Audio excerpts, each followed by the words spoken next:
Hello everybody, Young Tov, and welcome to your Folk Tales and Fables. So this week we are in Ireland, and I don't mean, yes cat, hello, I don't mean like the north of Ireland, I'm talking about Éire, the Republic of Ireland. But this is probably going back to the days where Ireland was one united country. So these are two very old folk tales which are, strange enough, still told to children today in Ireland. So the first one is called The Dragon. So I'm going to read that one to you now, and I really do hope that you enjoy it.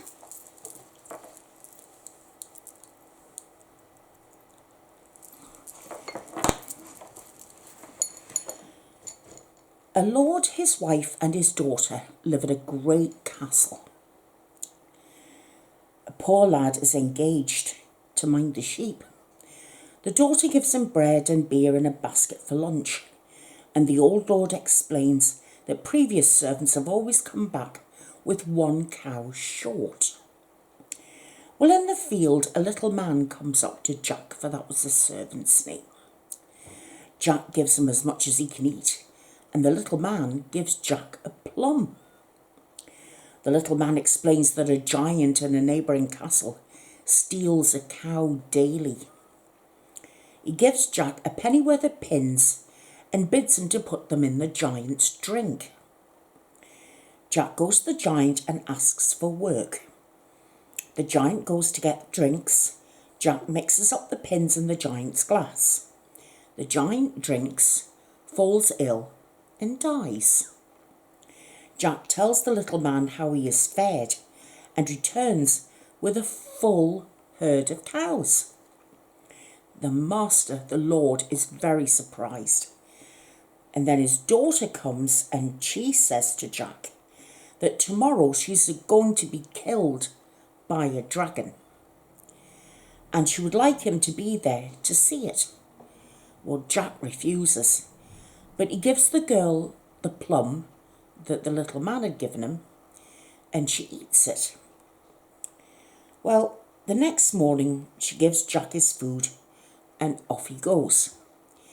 He shares it as before with the little man, who bids him to take a key, unlock a large door, and take out a black horse and black clothes with a sword that he'll find there. Then, having watered his horse, he goes out to fight the dragon. Well, he goes and he knocks the dragon about with his sword.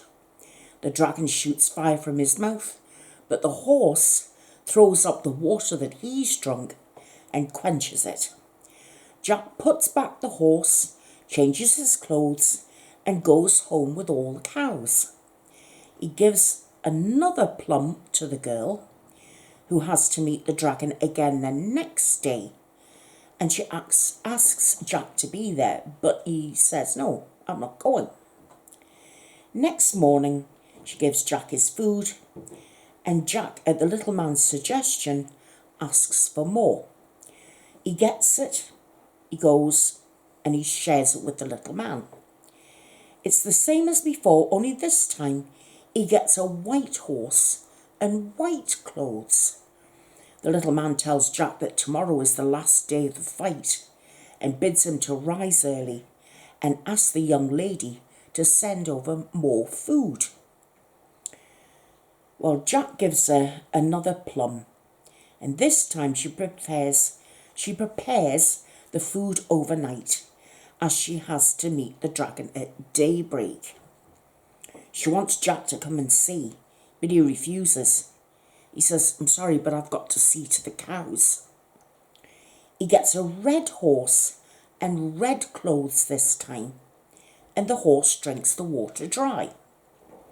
The fire from the dragon burns the lady's hair, but the horse's flood of water quenches it, and between them, they manage to kill the dragon. The lady cuts off a lock of Jack's hair with golden scissors. He returns to the castle, and there the girl tells him about the fight, and she gets another plum. Then there is the usual dinner. Every guest has to lay his head in the lady's lap to let her see whether the lock matches. Jack having meanwhile gone off as usual with his cows and shared his food with the little man. They fail to match the hair, so they bring up the servants, Jack last of all, wearing the red clothes underneath his own rags. He marries the young lady, and they live first in the dead giant's castle, and then, when her parents die, they go and live in their castle. Now, I must admit, I got a bit confused there. So, from the way they've told that, it's like I think you're automatically supposed to guess that the girl goes to meet this dragon, and the little man says, well, you've got to go and wear black clothes with a black horse. So Jack's disguised. So then he goes the second day, and he's got a white horse and white clothes this time. And then when she says the third day, I've got to go at daybreak, so you may as well have a whole load of food now. So Jack says, great. She says, look, I've got to meet the dragon at daybreak. Are you going to come and see what happens to me? And Jack says, no, I'm sorry, I've got to see the cows. But we know that's a great big lie, because the little man has given Jack a red horse with red clothes. And that's when Jack gets rid of the dragon for good, marries the girl, gets the castle, and then when her parents die, they get an even bigger castle. So the moral of the story is, wear clean clothes, kill dragons, get the girl, and you get the house. Seems fair to me, I suppose. Anyway, the next story that I'm going to read to you is called The Green Man of Noman's Land. And this is another story from Southern Ireland. So, here we go.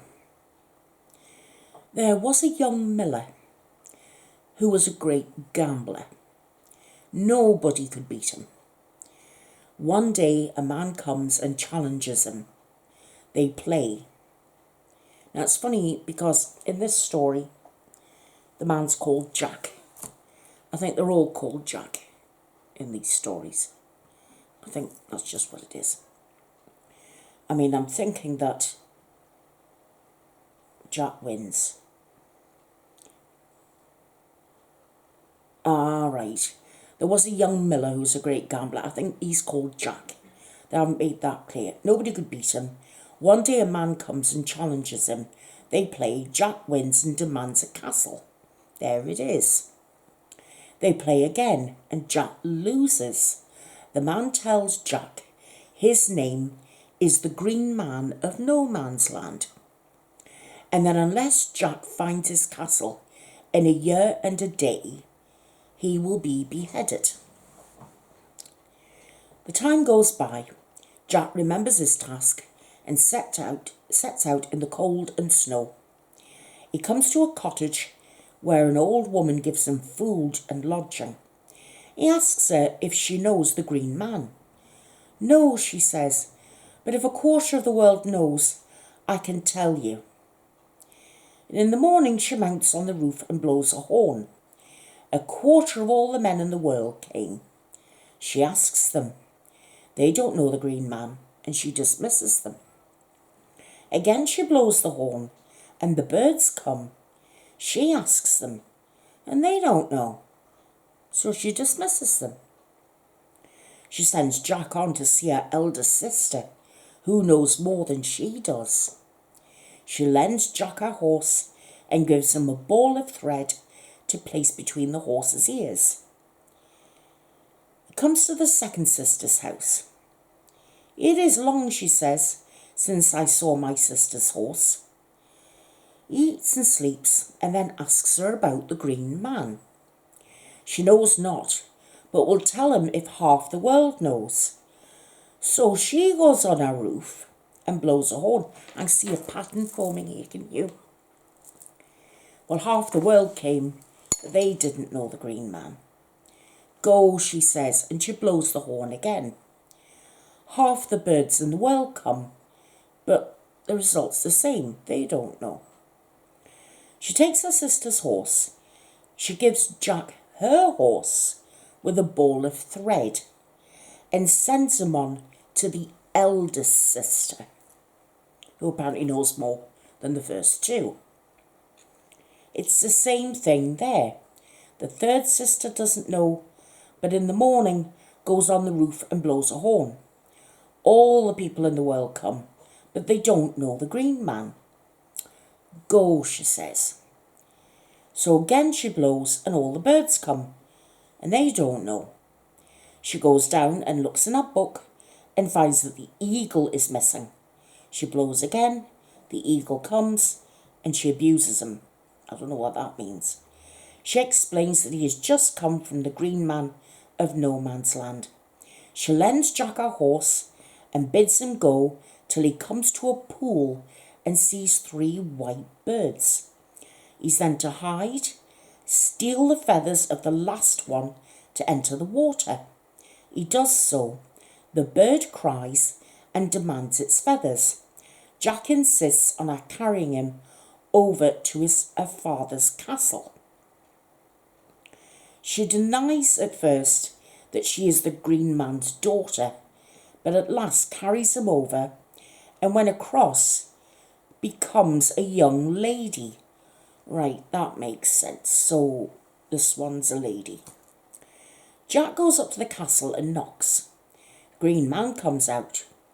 So you found the house, Jack? Yes. The Green Man sets him tasks. The loss of his head is the penalty of failure. The first task is to clean the stable. Well, as fast as he could, he throws out a shovelful of dirt, but as soon as he throws out one, 3 return. So Jack gives up, and the girl coming in with his dinner does it for him. The Green Man accuses him of receiving help, but he denies it. The second task is to fell a forest before midday. Jack cuts down 3 trees and just bursts into tears because he can't do it. Well, the girl brings his dinner and she does it for him and says, "Don't tell my father." The same accusation is met with the same denial. The third task is to thatch a barn with a single feather of only each bird. Well, Jack catches a robin, pulls a feather from it, lets it go, and he sits down and just despairs. He starts to cry again. The girl brings his food and performs this task for him, warning him the next task, the fourth one. This is to climb a glass mountain in the middle of a lake and to bring from the top of it the egg of a bird that lays 1 egg only. Dear me.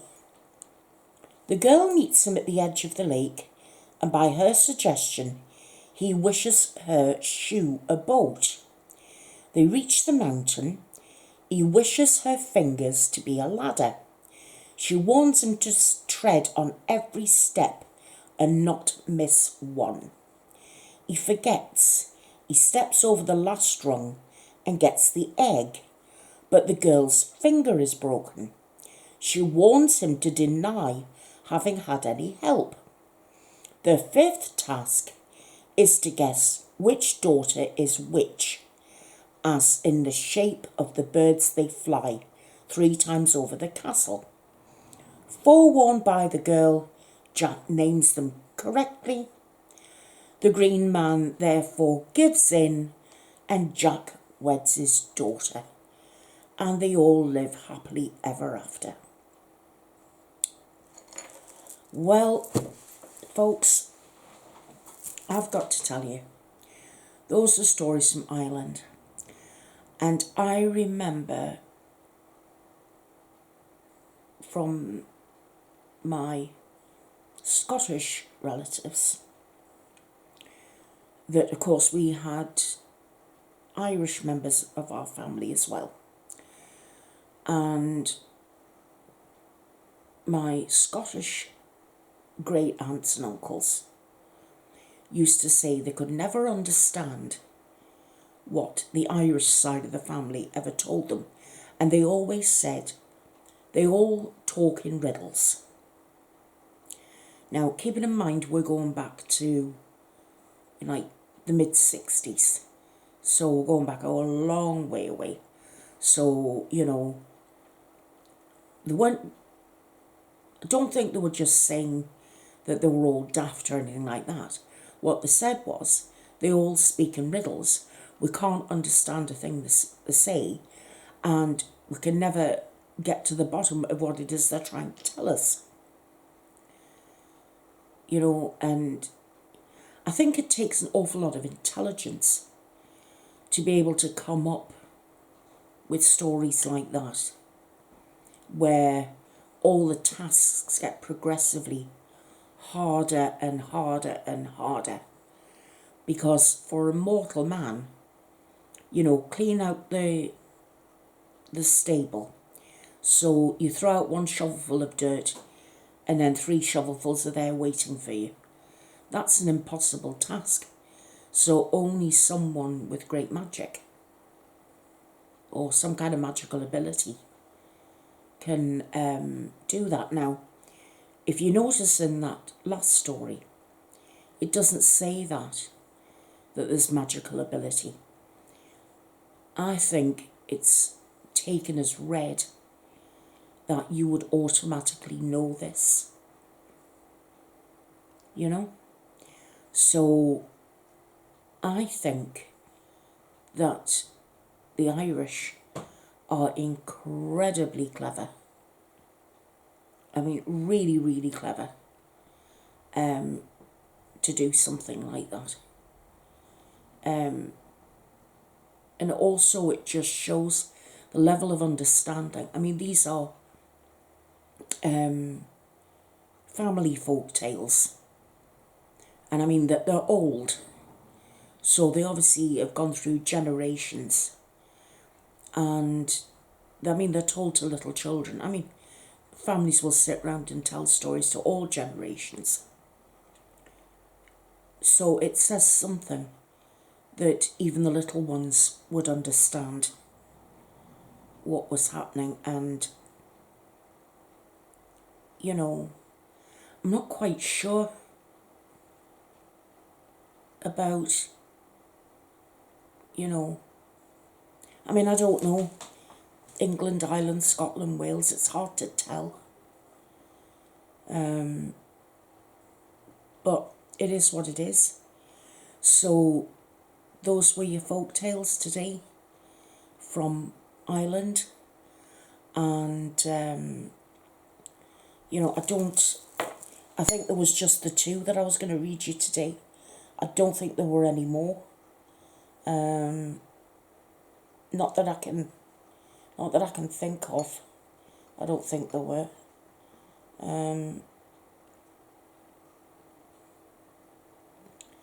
No, there wasn't. Those are the best ones. I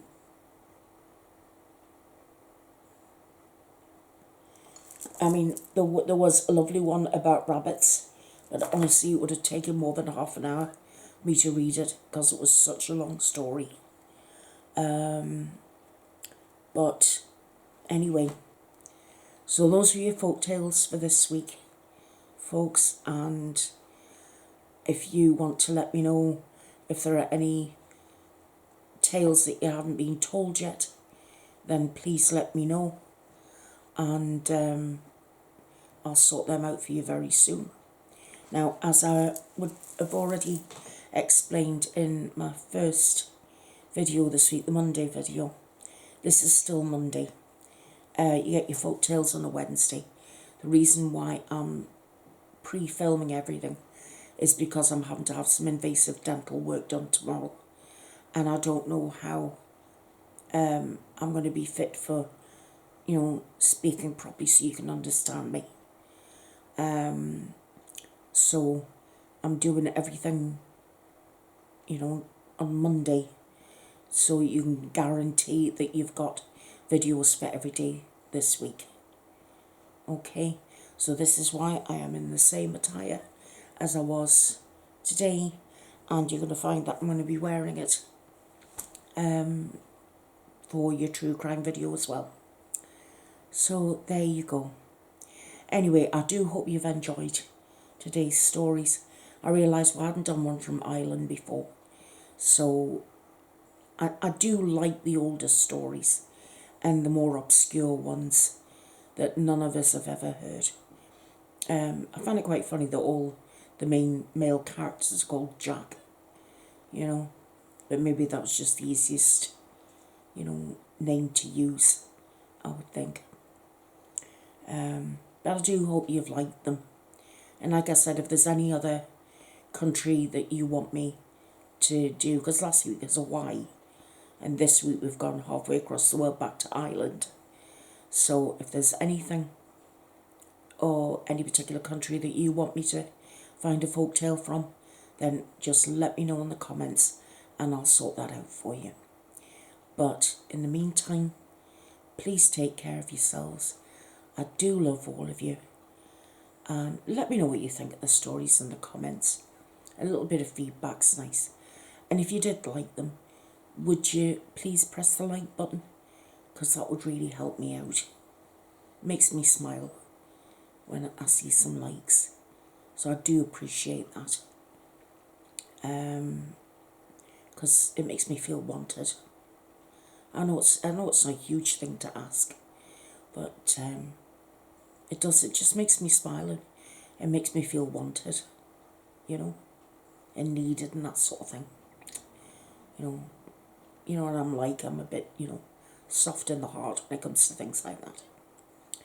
So anyway, take care, love you all, see you later. Bye-bye for now. Bye.